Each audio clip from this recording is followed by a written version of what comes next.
নমস্কার বন্ধুরা, আজকে চলে এসেছি তোমাদের সাথে একটি রেসিপি নিয়ে।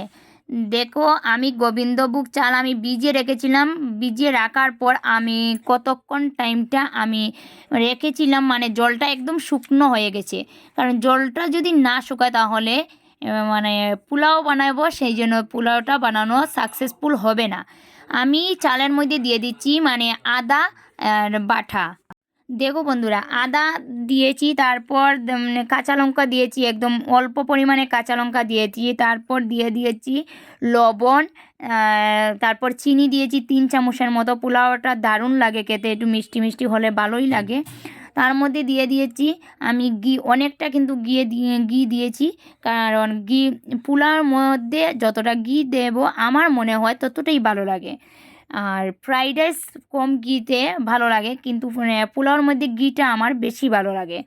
তার মধ্যে দিয়ে দিয়েছি আমি মানে হলুদের গুঁড়ো দিয়ে আমি এইভাবে মিক্সড করে নিয়েছি, হাত দিয়ে মিক্সড করছি ভালোভাবে মিক্সড করার জন্য। তারপর আমি কড়াইটা আমি বসিয়ে দিয়েছি, কড়াইটা গরম হয়ে গেছে, তার মধ্যে দিয়ে দিচ্ছি ঘি। আবারও কিন্তু আমি ঘি দিচ্ছি, তোমরা দিতে সাদা তেলও দিতে পারো।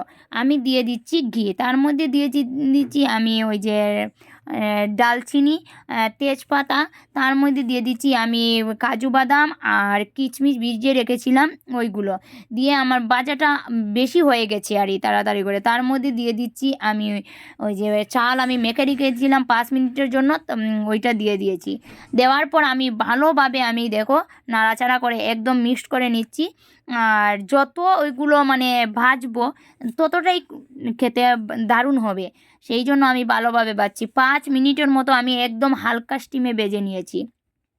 তার মধ্যে একদম পরিমাণ অনুযায়ী জল দেবেন, কারণ কি জানো, যদি জলটা বেশি হয়ে যায় পোলাওটা একদম ভিজা ভিজা হয়ে যাবে, খেতে ভালো লাগবে না।